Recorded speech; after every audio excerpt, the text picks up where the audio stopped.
ഈശോ മിശിഹായ്ക്ക് സ്തുതിയായിരിക്കട്ടെ. ഞാൻ മാണിപ്പറമ്പിലച്ചൻ. ഇന്ന് മാർ തോമസ് ലീഹായുടെ ദുഃഖാന തിരുനാളിൽ സഭയുടെ മുമ്പാകെ എനിക്കൊരു അപേക്ഷ, ഒരു അഭ്യർത്ഥന വയ്ക്കാനുണ്ട്. ഈ തോമസ് ലീഹായുടെ തിരുശേഷിപ്പുകൾ, അതായത് ഭൗതിക അവശിഷ്ടം, പല സ്ഥലത്ത് പല രീതികളാണ് ഇരിക്കുന്നത്. അത് പല കാരണങ്ങൾ കൊണ്ട് അത് ഒരുപാട് യാത്ര ചെയ്തു. ഇപ്പോൾ അവസാനം ഈ മാർ തോമസ് ലീഹായുടെ തലയോട്ടി ഇരിക്കുന്നത് പാത്മോസ് ദ്വീപിലാണ്.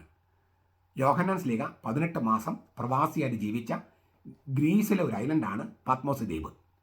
അവിടെ ഗ്രീക്ക് ഓർത്തഡോക്സ് സഭയുടെ നേതൃത്വത്തിലുള്ള ഒരു പള്ളിയിലാണ് ഇപ്പോൾ തോമസ് ലീഹയുടെ തലയോട്ടി ഇരിക്കുന്നത്.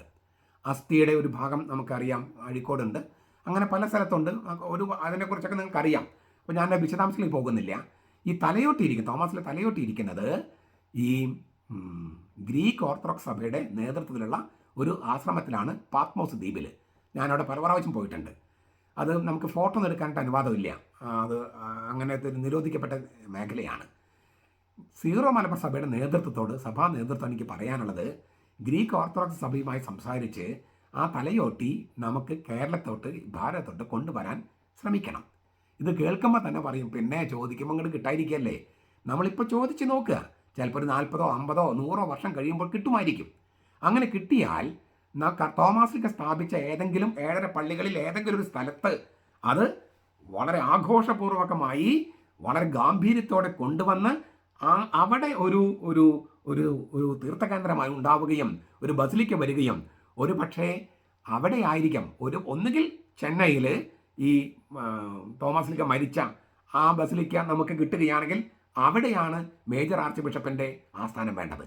അല്ലെങ്കിൽ കേരളത്തിൽ ഈ 7 പള്ളികളിൽ ഏതെങ്കിലും ഒരു പള്ളിയിൽ ഈ തോമസ് ലീഹയുടെ തിരുശേഷിപ്പ് ഒറിജിനൽ തലയോട്ടി കൊണ്ടുവന്ന് അവിടെ ഒരു ബസിലിക്ക, അത് എല്ലാ തരത്തിലും അതിൻ്റെ ഗാംഭീര്യവും പ്രാചീനവും പൗരാണികതയും ദൈവശാസ്ത്രവും എല്ലാം ചേരുന്ന, ആധ്യാത്മികതയൊക്കെ ചേരുന്ന ഒരു ബസിലിക്ക, അവിടെ ആണ് മേജർ ആർച്ച് ബിഷപ്പിൻ്റെ ആസ്ഥാനമാകേണ്ടത് എന്നാണ് എൻ്റെ ഒരു ചിന്ത.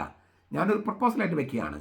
ഇത് സഭാ നേതൃത്വം ബന്ധപ്പെട്ടവരുമായി ചർച്ച ചെയ്ത്, ഞാൻ പറഞ്ഞല്ലോ, ഇപ്പം നമ്മൾ ചോദിച്ച് തുടങ്ങിയാലൊന്നും കിട്ടണമെന്നില്ല. ചിലപ്പോൾ കിട്ടാം, ചിലപ്പോൾ 100 കൊല്ലം കഴിയുമ്പോൾ. ഇങ്ങനെ നെഗോസിയേഷൻ, സ്ഥായിയായിട്ടുള്ള സസ്റ്റൈൻഡ് ഡയലോഗ് ഉണ്ടെങ്കിൽ നമുക്ക് കിട്ടുമെന്ന കാര്യത്തിൽ സംശയമൊന്നുമില്ല. അങ്ങനെ വത്തിക്കാൻ എത്രയോ പേർക്ക് ചെയ്തു കൊടുത്തിട്ടുണ്ട്. നമുക്കങ്ങനെ കിട്ടാൻ സാധ്യതയുണ്ട്. അതിൻ്റെ ഒപ്പം തന്നെ ചിന്തിക്കാവുന്നൊരു കാര്യമാണ്, ഈ ചെന്നൈയിൽ ഈ സാന്തോം ബസിലിക്കയിൽ ഈ സീറോ മലബാർ സഭയിൽപ്പെട്ട ഒരു അച്ഛൻ അവിടെ ശുശ്രൂഷ ചെയ്യാനുണ്ടാകുക. ഇപ്പോൾ നമുക്ക് ദുബായ് പള്ളിയിലൊക്കെ ഉള്ളതുപോലെ അവിടെ ലത്തീൻ പള്ളിയിൽ സീറോ മലബാറിനെ ശുശ്രൂഷ ചെയ്യാനായിട്ട് അച്ഛന്മാരുണ്ട്.